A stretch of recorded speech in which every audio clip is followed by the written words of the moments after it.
Hello, I should be live. Um, Now I have to figure out how to put the link in the chat because this is my first time with these things. Let's see. Comments. Let me send the link to invites. Copy. I'm gonna put it in here first. Do a couple of things. I'm gonna do this.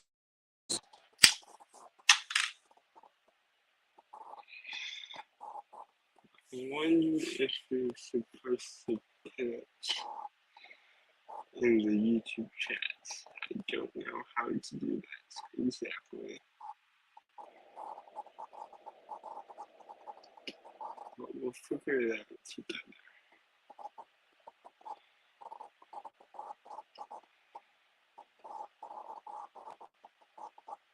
I can't do it there. Do I put user in timeout? Star comments. How do I do that?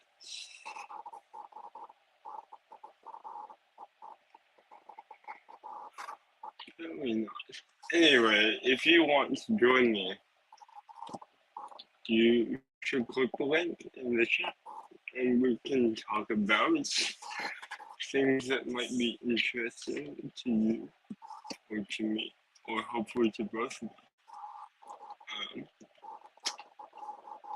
And I did not think of what I would do while I was waiting for people. So perhaps I will read from a book I like. It's funny because I was watching Michael Sartori's stream, and he had an interesting thing to do while he was waiting. He had a very comical meditation regimen that he put the audience through.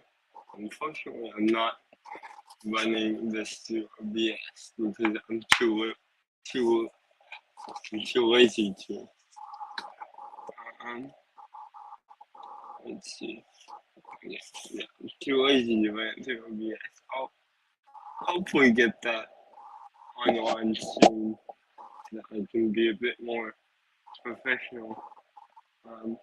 Actually, I might, but in any case, I'll be reading from Euripides the Bacchae, which is a Greek play about God Dionysus. So, while we are waiting, I shall read Euripides' play. This is Dionysus. I am Dionysus, the son of Zeus, come back to Thebes, this land where I was born. My mother was Cadmus.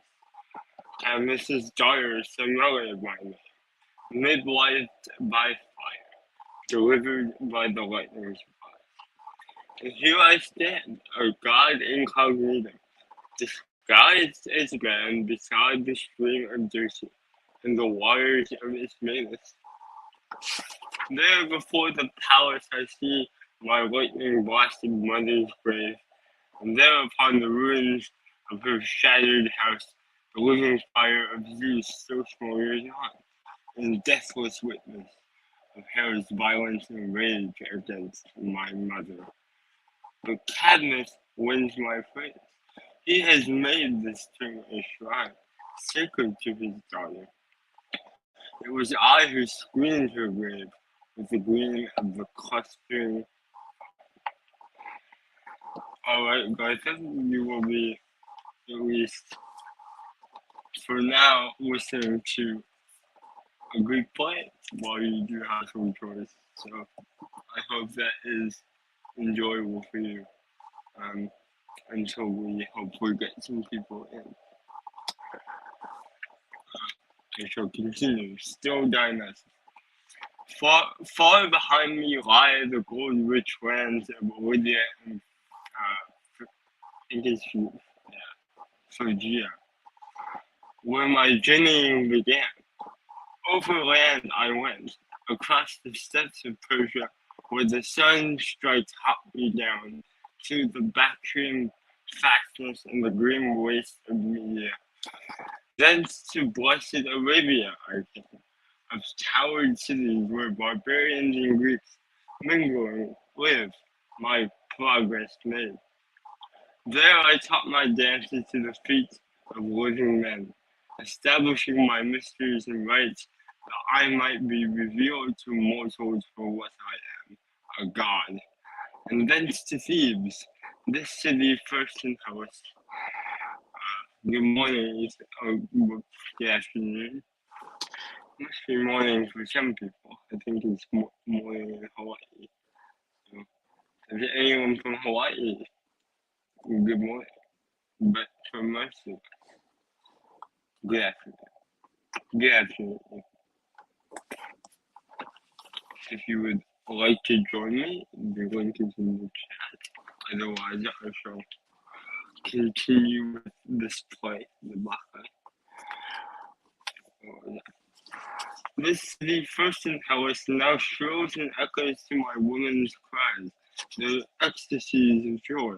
Here in Thebes, I bound the bond-skin to the woman's life, and arms, aloha to you, and on their hands were shafts of ivy. For I have come to refute that slander spoken by my mother's sisters. Ooh, drama. Those who least had right to slander her. They said I, Dionysus, was no son of Zeus. But Semele had slept beside a man in love and foisted off her shame on Zeus. A fraud, they seemed. They said she lied, and Zeus, in anger at that lie, blasted my mother with lightning. Drama. Ooh. Because of that offense, I have stung them with frenzy, hunted them from home, and compelled them to wear my ritual uniform. Every woman in Thebes, but the woman only, I drove from home. Mad! There they sit, all of them, together with the daughters of Cadmus, beneath the silver firs on the roofless rocks. Like it or not, this city Thebes must learn its lesson.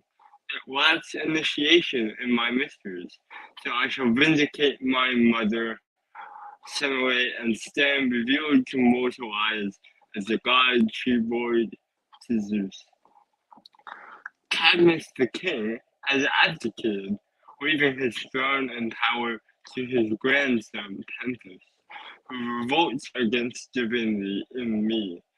He thrusts me from his offerings, omits my name from his prayers. Therefore I shall prove to him and everyone in Thebes that I am God, indeed. And when my worship is established here and all is well, then I shall go my way and be revealed to other men in other lands. But if the town of Thebes attempts to force my Bacchae from the mountainside with weapons, I shall marshal my Maenads and take the field. To these ends I have laid divinity aside and go disguised as a man. On, my women, women who worship me, women whom I led out of Asia, where Tmolus heaves its rampart over Lydia. On, comrades, in my progress here, come and with your native Phrygian drum, Rhea's invention and mine, pound at the doors of Pentheus' palace. Let the city of Thebes behold you, while I myself go to Kitharion's glens, where my Bacchae waits, and join their whirling dance. These are stage directions now because it's a play. Exit Dionysus to one side, enter the chorus of Asian Baki from the other. For those who may have joined us, the stream is not, in fact, supposed to be me reading a play. It is supposed to be me hopefully facilitating some chatting. And so if you wish to chat, there's a link in the YouTube or the Twitch chat, which you can simply click on and join the little studio I'm in. So if you are so inclined to do that, I would love to meet you and chat with you. So, but for now, you shall hear the singing of the chorus. The chorus is a group of women devotees to Dionysus who sing his praise constantly. Out of the land of Asia, down from holy Tmolus, speeding the God's service, for Bromius become. Hard are the labors of God, hard, but this service is sweet. Sweet to serve, sweet to cry. I should say this as well. If you don't usually come on just chatting streams, I really hope you do, because I have noticed, at least in the limited amount of time that I spend in these streams, that it is very rare, excuse me, it is very rare that we get new people who join. New people as in people who have not been in, for example, the Bridges Viewing Discord, or regularly attend just chatting streams. And if you are not such a person, I hope that you take the fancy to join me today, because I myself am somewhat of an outsider, and I wish to converse with people who are also somewhat outsiders. Join me. Join me. Well, I suppose I'll keep reading. Or should we change books? I feel like I want to change books. Because I have read this book before. And perhaps we'll switch to something a bit more dry. But that might be of intellectual interest to people. I've been wanting to read this book for a while. It is by one of my professors, Paul Spears. It's called Education for a Human, or for Human Portrait. What does it say? A Christian Perspective. Paul D. Spears. Steve, is it Steve? Stephen. What?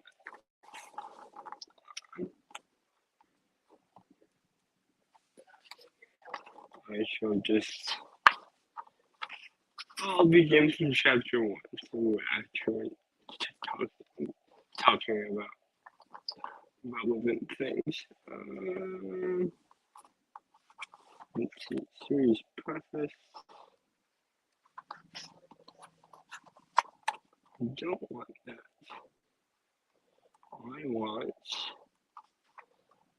I don't want the author's preface either. I don't know what this means. Let me see that. How do you say that word? Prezi of book and chapter thesis. I don't think I want that either. Here we go. Chapter 1. Humanity Revisited.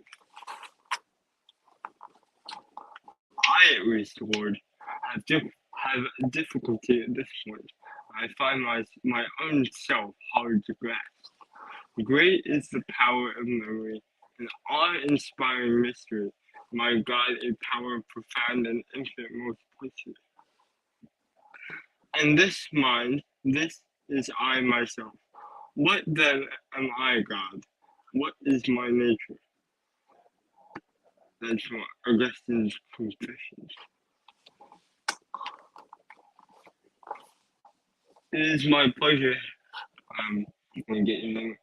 Well, no, I'll just say ahead of you because I don't have the throat this morning to pronounce it correctly. But it is my pleasure. I hope that um, people join soon. I thought 1 o'clock on a 1 o'clock Pacific time would be a good time to do it. But we'll see. We'll see. If no one joins me, I might start doing homework and just sit here and talk endlessly, and maybe I will self, how would you say that, tell a narrative of my homework, and that would be the stream. It would just be me chatting to myself, um, just chatting to myself, as it were. Um, let's see, Grimstone. Do you mean this one, education for human flourishing? If you do mean that one, I haven't studied it, unfortunately. Um, um, but the reason why it was recommended to me was I was talking to some of my professors about the compartmentalization of the university, how so many departments are just in their little boxes and they're not really connected with one another as they originally were in in the more ancient university system. And the honors college I'm in the Torrey Honors College at Biola University, tries to present more of an interdisciplinary approach via literature. We're basically a great books program, and we try to push back on that compartmentalization by reading a diverse canon of books, as it were. But the professor recommended her colleagues let me deal with the trolls here because that is unfortunate that I have to deal with trolls.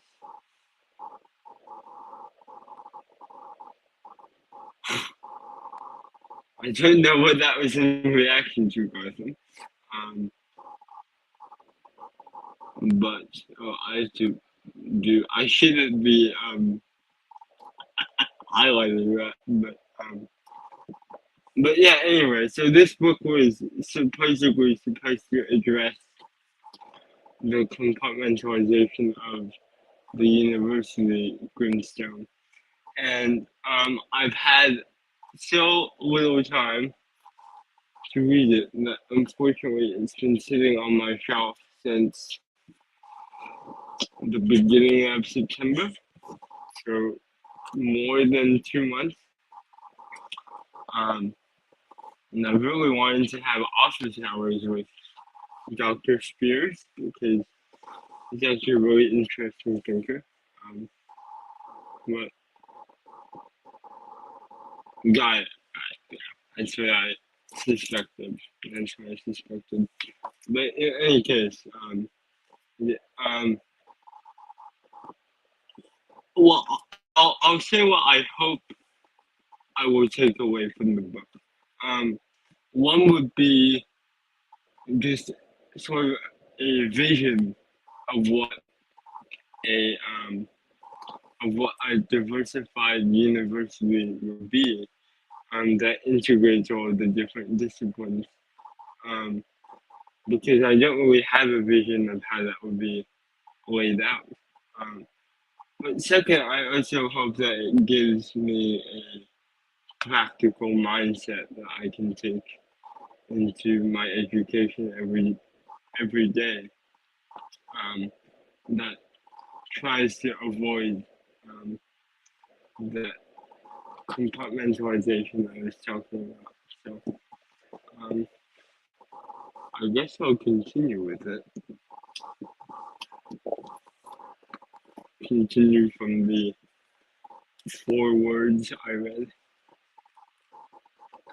Okay, this is actually the authors talking now. Education is a field of amazing possibilities.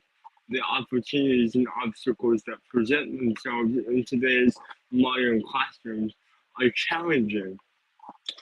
As educators ourselves, we see great opportunity, and we know of many educators like ourselves who are deeply dedicated to enriching the intellectual lives of their students. We want to see education contributing to the long-term success of our students.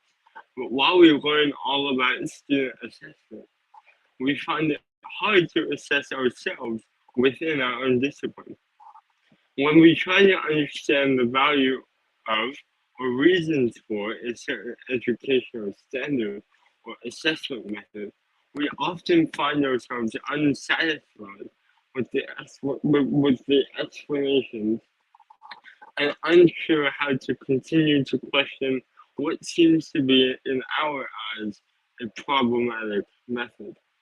This is symptomatic of the fact that in education classes, we are not often taught how to think in theological and philosophical categories, and how both theology and philosophy should be foundational to our educational theories. College students who are studying to be teachers learn a great deal about things like classroom management, curriculum development, and other practical standards, but they are missing underlying theory. We, the authors, were once college students, caught in the academic whirlwind, and we understand being terrified at the thought of a class of 24 fourth graders that we would someday teach from 8:30 a.m. to 2:30 p.m. What if they decide to jump at me all at once? To even begin to think about theology, philosophy, and educational theory seems to pale in comparison to those fourth graders and their desperate need for practical answers. But once we start teaching, we learn classroom management skills, and the fourth graders are not quite so daunting. When we start to get the technical basis of the classroom under control, we begin to realize that some of the curriculum and assessment methods we clung to during our early teaching experiences may not be very effective. We start to see that certain standards and methods are actually academically unhelpful or even limit some of our pedagogical goals. Without classes that ground them in educational theory, new teachers are often at a loss as to how to assess the supposed tried and true educational standards. Even teachers who have been in the classroom for years find themselves in a similar predicament. Many veteran teachers who have attempted to question the standards end up unable to overcome the monolithic system, so they learn strategies that circumvent it. While we understand why this happens, it does nothing to address the ongoing inadequacies and inequities of the standards. In order for education to train and develop its teachers and students effectively, it must focus on fundamental theological and philosophical principles that help educators articulate reality. Once we avoid a theological and philosophical foundation for inquiry, we can begin to craft a foundation for a coherent educational discipline that enables students to develop the intellectual virtues which allow them to become responsible participants within their family, church, and community. Additionally, the theology and philosophy grounding a strong educational theory will give our teachers the tools to effectively assess current standards and teaching methods and help them to not avoid methods and ideas that not avoid methods and ideas that may be antithetical to human flourishing. I feel like that sentence is help them to I feel like it should be help them to avoid methods and ideas that may be antithetical to human flourishing. Education has always been a topic of intellectual inquiry. Every culture inculcates beliefs, knowledge, and traditions. Education is the means by which communities equip their members with a holistic understanding of humanity. Throughout history, important intellectuals have reflected on the nature of humanity and how, given a certain conception of human nature, we should go about educating the populace. As they become more familiar with education's lineage, educators develop better insights into their discipline. The writings of the ancient Greek thinkers Plato and Aristotle convey early thoughts about the nature of education. Both Plato and Aristotle ground their educational theory on the study of philosophy, a word whose original meaning is, quote, the love of wisdom, unquote. This love is actualized through a life of study, which is not chiefly concerned with the pursuit of new knowledge, but with a more detailed explanation of the interconnectedness of beliefs. Plato and Aristotle attempted to craft clear descriptions of what it is to be human, and through those classical understandings, educational ideologies were developed. Plato and Aristotle's belief in human rationality necessitated the development of educational principles. If humans are fundamentally rational, the question is, how do we best actualize rational abilities? We will begin our discussion on educational practice with Aristotle.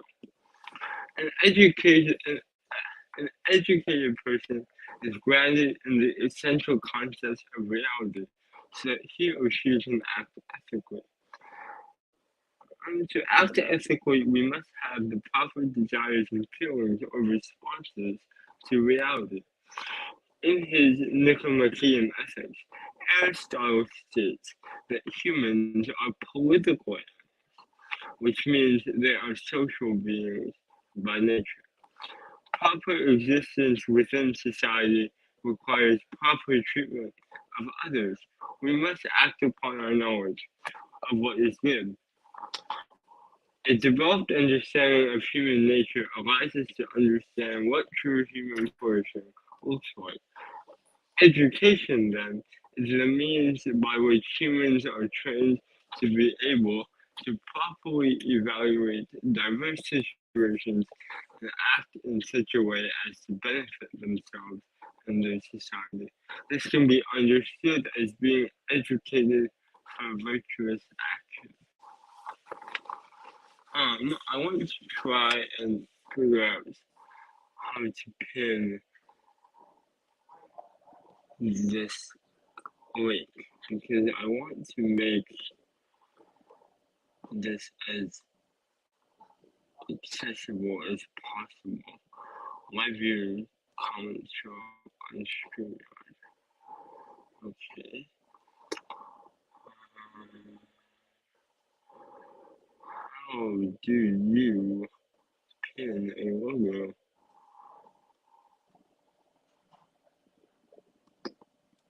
Oh wait, I should add my own overlay so I'm not just a parody of Jacob. Let's see. What exciting photographs can I overlay myself with? This is a fun one. Maybe I'll just show you guys some of the crazy photographs I have in my let's see. Well, I'll just show you this. This is one of my professors who was giving a presentation on hermeneutics and decided that gardening tools were a good example of hermeneutics. However, I want to make that my background. So if I go like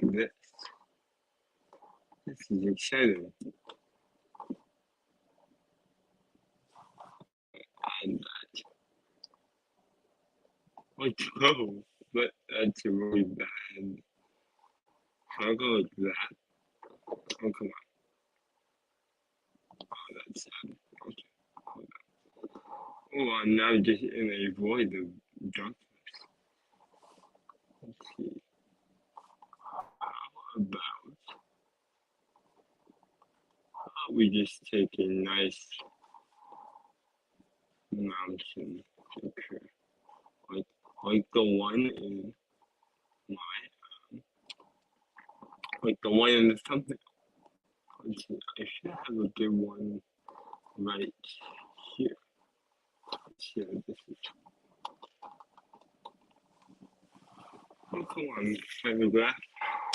Okay, there it is. And now I'm in a lovely,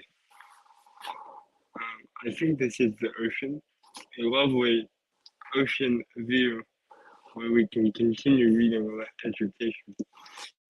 Like Plato and Aristotle, great Christian thinkers such as Augustine and Calvin hold to the importance of being properly educated. They too believe that education enables humans to develop proper understandings about human nature and other aspects of reality. One important difference between Christians and thinkers like Plato and Aristotle is related to revelation. Rationality plays an important role in the Christian thinkers' educational theories. Rationality itself does not give a complete understanding of reality. Let me go back to the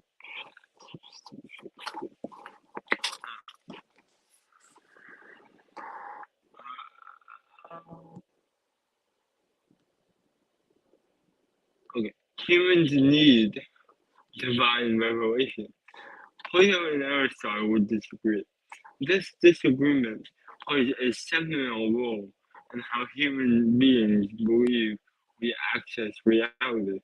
If we believe that reality is only found in the physical senses, and we are wrong.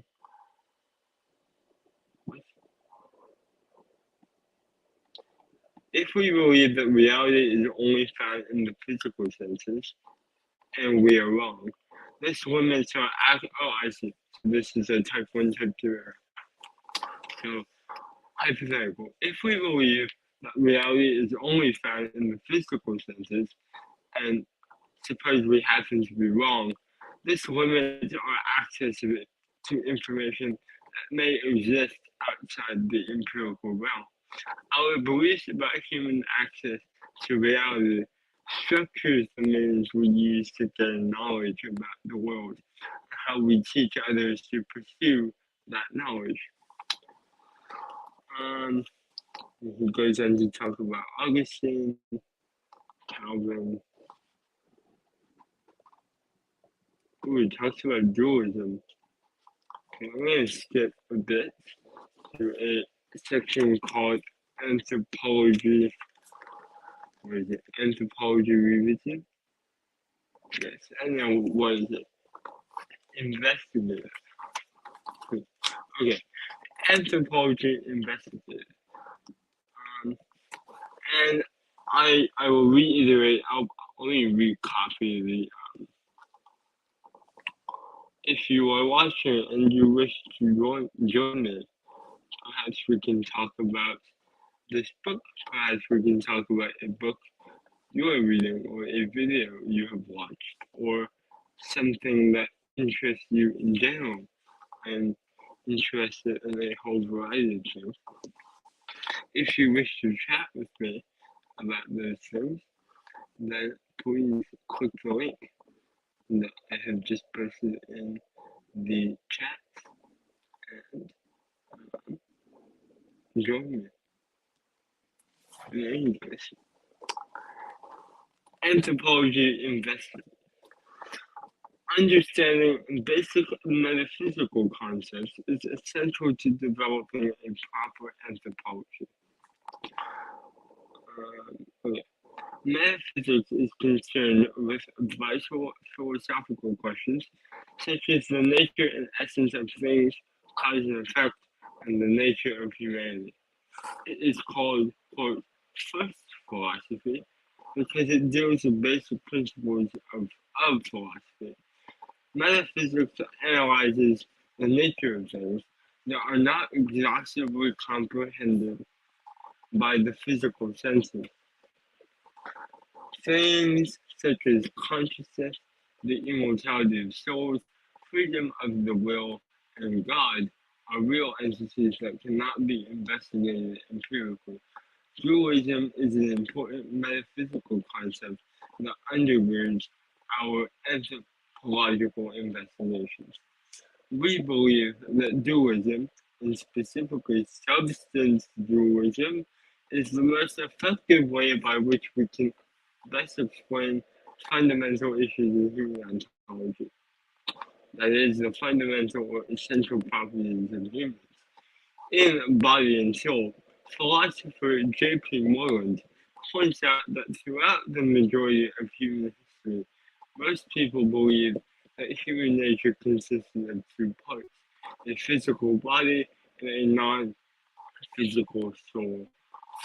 Formally, professionals and lay people believe that when a human person dies, his or her soul departed the body, which decayed to exist in some sort of afterlife. This view of the dual nature of humans is commonsensical and develops out of self-reflection and our experience of others. Moreland writes, quote, many philosophers who deny dualism admit that it is a common sense view. In the last, close quotes, in the last 200 years, however, the concept of dualism has increasingly come under attack, being undercut primarily by the scientific notion that humans are solely empirical, that is, physical, constructs. What stems the tide of the scientific onslaught is Christianity's commitment to a supernatural reality which stands outside of the physical realm. Christianity and a understanding of dualism, which is rooted in both theological and philosophical principles, will enable us to develop a holistic understanding of human persons. And let me get another book that I can put in conversation. This one, I am just clumsy. Excuse me. I will grab this book, which is called simply Philosophy of Mind. Very good book. Very good introduction to the discipline of the philosophy of mind. But I suppose I will read this book's account of dualism before I go to this. We'll see how they compare. Substance dualism is the view that human beings are made up of a body and a soul. Even further, substance dualists believe there is a great difference between the brain, and mind, that the brain pertains to a person's body and the mind to a person's soul. For example, the other day, Paul Spears, one of the authors, I was reaching into the microwave to take out a plate of food, not knowing that the plate itself was hot. I had assumed that the microwave would only heat the food. When I touched the plate, signals were set up my neural pathways to my brain, causing physiological responses, including jerking my hand away from the plate. All of this was brain activity.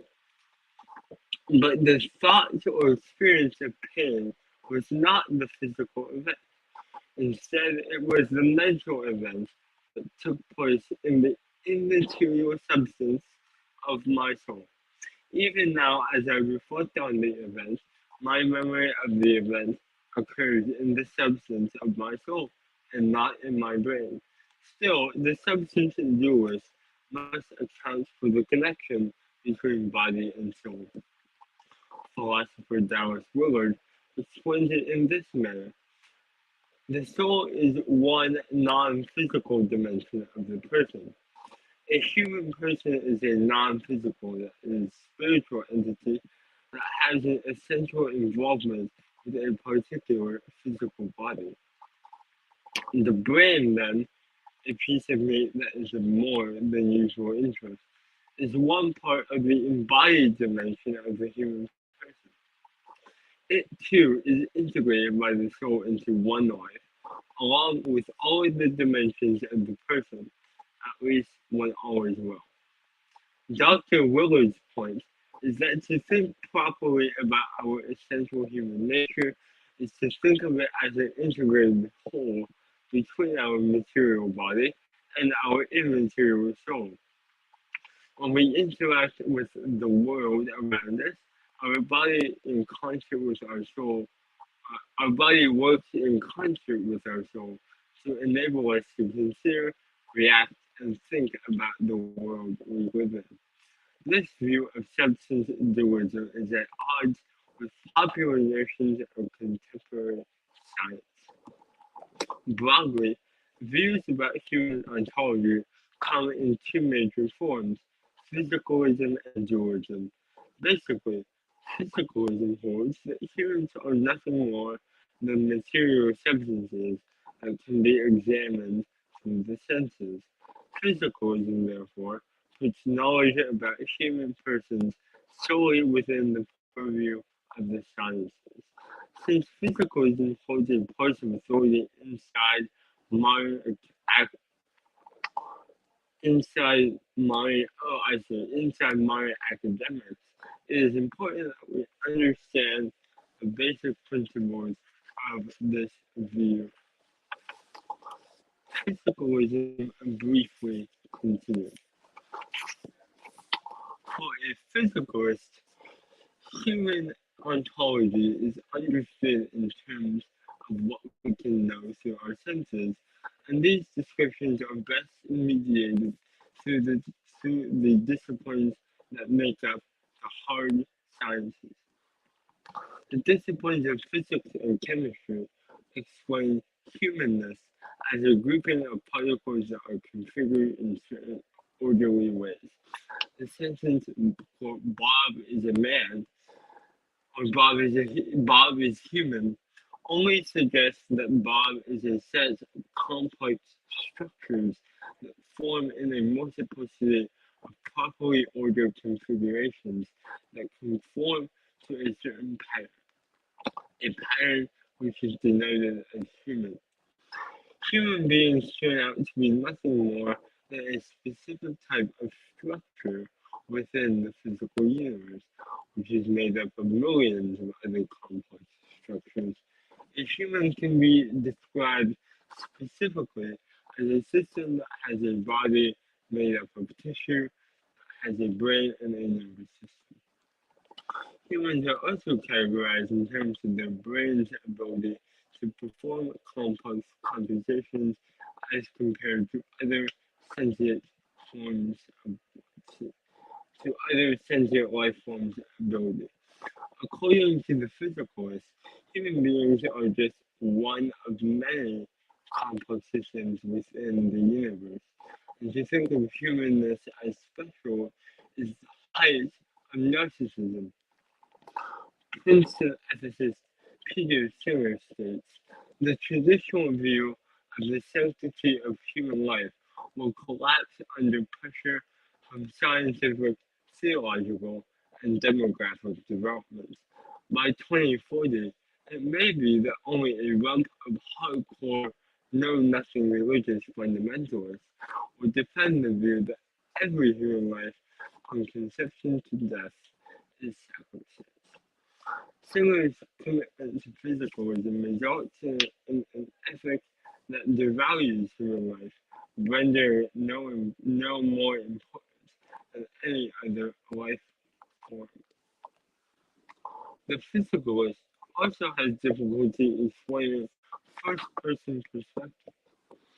Moments of self, moments of self-awareness, such as when we are hungry or in pain, are expressed by using the pronoun I. The ability to self-identify and reflect on our internal conscious states are proper to and necessary for successful human existence. But the physicalist describes all phenomena from a third-person perspective, an objective external source that describes the object through the means of empirical methodologies. Subjective first-person experiences have no place in the physicalist world. So when a physicalist talks about Bob, he or she will talk about things like Bob's height, Bob's weight, his height or his shoe size, but will be unable to talk about anything that has to do with Bob's subjective internal conscious state. All the physicalists can do is describe internal states as material phenomena, which is insufficient. When we think of ourselves, it is never through a third-person experience, but through our own first-person acquaintance with ourselves that is our souls. Physicalism is unable to capture in any meaningful way our common sense belief about our ability to know our internal conscious states. Yet all of us believe with justification that the majority of times we consider our own condition uh, yet all of us believe with justification that the majority of times we consider our own condition, we also apprehend it. Additionally, physicalism cannot explain why personal identity endures through physical change. If our identity is solely contingent on us having the same grouping of properties, what happens when we change through the gain or loss of properties? To illustrate, imagine that someone you know, let's call him John, is in a tragic automobile accident, is badly burned, and loses a limb. When we go to the hospital to visit our John, how are we able to identify him? The bundle of properties that we have always known as John has changed.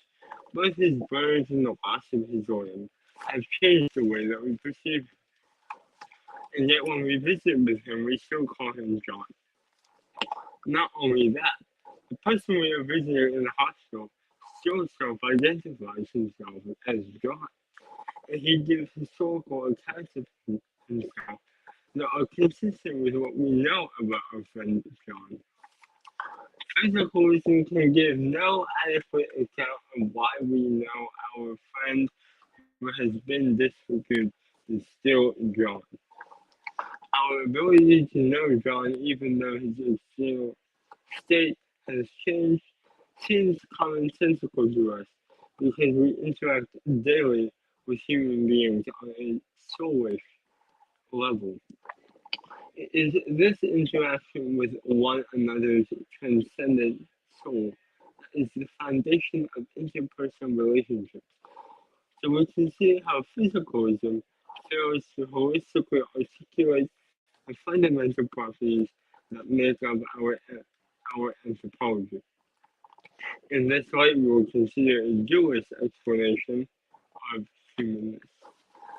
I could continue, but I want to peruse through this book. Let me check the table of contents because I have not opened this book in a while. Let's see.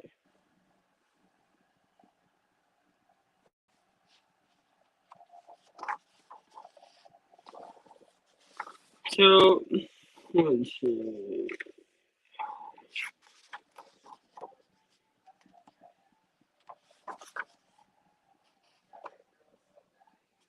Um, Perhaps I'll just read from the duelist section here because it is very interesting to me. So I will read a section called Why Minds and Bodies Are Distinct. Some arguments.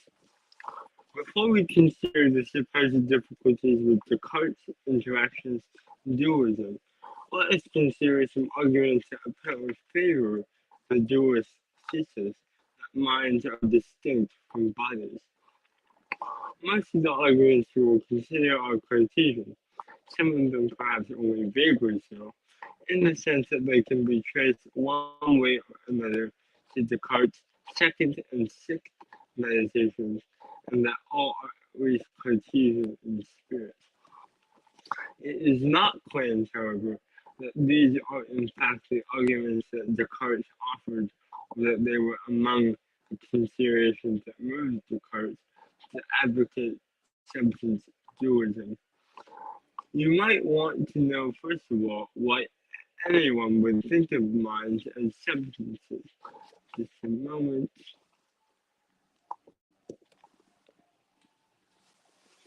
Uh, you might want to know, first of all, why anyone would think of minds as substances, why we should countenance minds as objects or things in addition to people and creatures with mental. As we will see, some of the arguments do address this issue, though not directly. At the outset of his second meditation, Descartes offers his famous cogito argument. As every student of philosophy knows, the argument goes, I think, therefore I exist. This inference convinces him that we can be absolutely certain about his own existence. His existence is one perfectly indubitable bit of knowledge he has, or so he is led to think. Now that he knows he exists, he wonders what kind of thing he is, asking, but what then am I? Good question. Knowing that you exist is not to know very much. It has little content. So what kind of being is Descartes? He answers, a thinking being. It is assumed with cognitans in Latin. How does he know that? Because he has proved his existence from the premise that he thinks. It is through his knowledge of himself as a thinker that he knows that he exists. To get on with his dualist arguments, we will grant him the proposition that he is a thinking being, namely a mind. The main remaining issue for him and for us is the question whether the thinking thing can be his body. That is, why should we not take his body, perhaps his brain, as the thing that does the thinking? We first consider three arguments based on epistemological consideration. The simplest, perhaps a bit simplistic argument of this form would be something like this. Argument 1. Premise 1. I am such that my existence cannot be doubted. Premise 2. My body is not such that its my body is not such that its existence cannot be doubted. Premise 3. Therefore, I am not identical with my body. Conclusion. Therefore, the thinking being that I am, that is my mind, is not identical with my body. This argument is based on the apparent asymmetry between knowledge of one's own existence and knowledge of one's body's existence. While I cannot doubt that I exist, I can doubt that my body exists. We can also put the point this way. As the cogito argument shows, I can be absolutely certain that I exist, but my knowledge that my body exists or that I have a body does not enjoy the same degree of certainty. I must make observations to know that I have a body, and such observations could go astray. We leave it to the reader to evaluate this argument. According to Descartes, I am a quote, thinking thing. What does this mean? He says that a thinking thing is quote, a thing that doubts, understands, affirms, denies, is willing, is unwilling, and also imagines and has sensory perceptions. For Descartes, then, thinking is a generic term roughly meaning mental activity, and specific mental states and activities like believing, doubting, affirming, reasoning, sensing a color, hearing a sound, experiencing a pain, and the rest fall under the broad rubric of thinking. In Descartes' own terms, thinking is the general essence of mind, and the specific kinds of mental activities and states are its various modes. Our second epistemological argument exploits another related difference between our knowledge of our own minds and our knowledge of our bodies. Argument 2, premise 1. My mind is transparent to me. That is, nothing can be in my mind without my knowing it is there. Premise 2. My body is not transparent to me in this way. Conclusion, therefore, my mind is not identical with my body. So, unfortunately, no one has been able to join. That is okay. I am going to go do some homework because I really need to do some homework. I also need to eat. So I have not had a meal today. So, it was fun reading Education for Human Flourishing by Paul Spears and Stephen Lewis. Flash of Minds by Jae-Gwon Kim. And we were first reading The Bacchae by Euripides at first. So, goodbye.